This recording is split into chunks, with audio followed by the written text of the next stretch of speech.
antsy at the start. They will reset.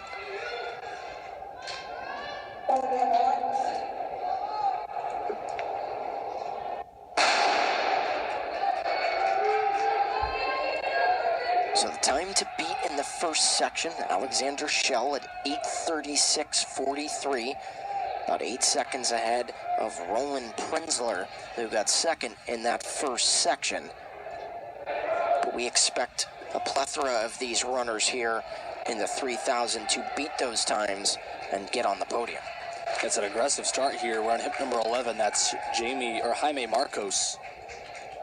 He's going to set this pace there early. I'd expect 65 seconds per lap. That's what would bring you, or 65 seconds per 400, I should say. That would bring you home in 8:05 for 3,000 meters. So 32 to 33 seconds. That was a bit quick. At about 31.5 seconds per that first 200. So you would just kind of want to settle into your pace a little bit here. You don't want to give up too much ground from lap 1 to lap 2.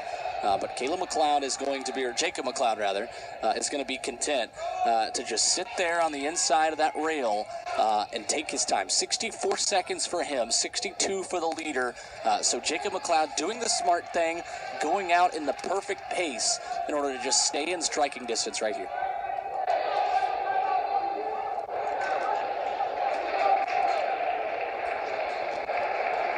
So Jaime Marcos, the sophomore out of Eastern Illinois, comes in with a time of 8:28.22. He's leading the pace. Pretty quick pace at that. Ezekiel Kebichi came in with a time of 8:19.44. He sits in second, and then McLeod, of course, in third, followed by Hatfield. Usually in an indoor season, too, if you want to put down a fast time in an event, you're going to make one attempt in the 5K and one attempt in the 3K. It's usually how most coaches want to map it out. Over the course of an indoor season, you're trying to run one really fast 5K and one really fast 3K. And sometimes you prioritize one over the other, and sometimes you're maybe more focused on a 5K personal best. It completely just has to do with the kind of training you're doing, the kind of preparation and training phase that you're in. But you also got to think about this, too. There is no 3K in outdoor track at national championships, at conference championships. So you're more focused maybe on the 5K indoors because that is an event that you can also run outdoors to pick up some points. So the 3K sometimes gets neglected a little bit more. It's still a big event, still suits some distance runners better than others because you got milers that are going to come up to this distance and be more competitive than they would be in a 5K. But I like the strategy a lot here from Jacob McLeod, especially given the way he competed last night. Take your time. You got plenty of time. And then with 10 laps to go now, he's still got plenty of time to maneuver his way up to the front. This is too quick of a pace right now for Jaime Marcos. Not necessarily too quick, as you look at Coach Langdon at Belmont yelling out the instructions for the sophomore Jacob McLeod. I think as he looks on right now, he really likes the way this is set out for him. For Marcos, this is a really, really quick pace. He's held it so far. I'll give him that. He's absolutely going for it here to give himself a chance late in this race. But at 3:17 there with 9 laps to go, so 1,800 left. Still a lot of time in this race, but we'll get a good 1,600 meter split right here and get a good benchmark of where they are. They should be around 4:18 to 4:22 at the 1,600 mark.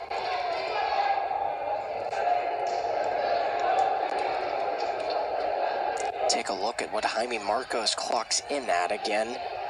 Kebichi still in second place, just ahead of McLeod, who is just ahead of Hatfield. Yeah, he's got one more to 1,600. That was my fault. 1,600 to go here, so he's at 1,400 now. Got this next lap around, we'll get his 1,600 split. It's bad math by me again. Let's just go ahead and accept. I don't need to be doing any more math up here. I normally trust you for the math, too, so if you're not doing good math, we're both in trouble. Marcos, again, setting this pace really, really quickly. Does this speed up some of the other runners a little bit too much? I wouldn't say too much, but it's just going to string everybody out a little bit more. It's going to keep it honest, but this thing is still not on pace for what Belmont and for what Jacob McLeod want. 4:27. So really, this thing is more on pace for about a 8:10, 8:12 instead of an 8:05, so I'd really expect this thing to really pick up. This thing has gone out just because there's one guy in front doesn't mean it hasn't gone out tactically, and these guys are now turning on the afterburners with 1,400 left. Yeah, Jaime Marcos is fallen into fourth here. Run out of gas a little bit, maybe too quick as we had mentioned. Dustin Hatfield now, his teammate out of Eastern Illinois, the sophomore, takes the lead just ahead of McLeod. And then in third place is Samuel Abascal, the senior out of Eastern Kentucky. So if you're still following McLeod here, he's done the perfect thing. I'm just waiting. It takes so much pressure to be able to lead a race like this, because the mental pressure it takes of when you're staring forward, you don't see anybody. It's a little bit jarring. Especially when you take the lead really quickly. You've got to run a completely different strategy because you're not staring at anybody. You have to motivate yourself to hold off the people that are staring up at you, because everybody is staring up at you. There's some runners that don't handle that pressure very well. There's some runners that are more content to just stay back because they don't want the pressure of leading a race. But there's some guys that love it. They bask in the pressure of under the lights in prime time for an Ohio Valley Conference championship, leading this thing and making sure that you're giving yourself the best chance to succeed. Dustin Hatfield still about 5 or 10 feet away and pulling ahead of McLeod as he comes around the bend in first place. Kibici's back to third. He's trying to make a move over there in third. McLeod, at what point does he need to try and pass Hatfield and take this 3,000? Over the next 2 laps, he's got to make a push to get around Hatfield, but that's a little bit of a bigger gap than maybe he would like. He wants to kind of be up there on the shoulder, because if Jacob McLeod's not careful, he's going to lose contact here. Dustin Hatfield's going to run away from him, and he's not going to have time to get back in the race. So he's got to make a move now to get right up on the hip. If you're not going to pass, you've got to be right on the hip of the guy who's leading, and then you can put yourself in a position to make a pass to the outside. Again, the time to beat is 8:36.43 that we saw in the first section from Alexander Schell. A couple of these athletes should get to that mark. Hatfield still leads over McLeod here. So they're going to have about 2 laps left now after they cross this line. McLeod's starting to close in. Kibici's in third. It is now a 2-man race, it looks like, between Hatfield out of Eastern Illinois and McLeod out of Belmont, and here comes Jacob McLeod to try and catch him. And they sped up a lot on that last quarter mile, 64 seconds on that last 400. That's more like the pace these guys are used to, but now Jacob McLeod is in striking distance. Back up on the hip, and there he goes to the outside of Dustin Hatfield.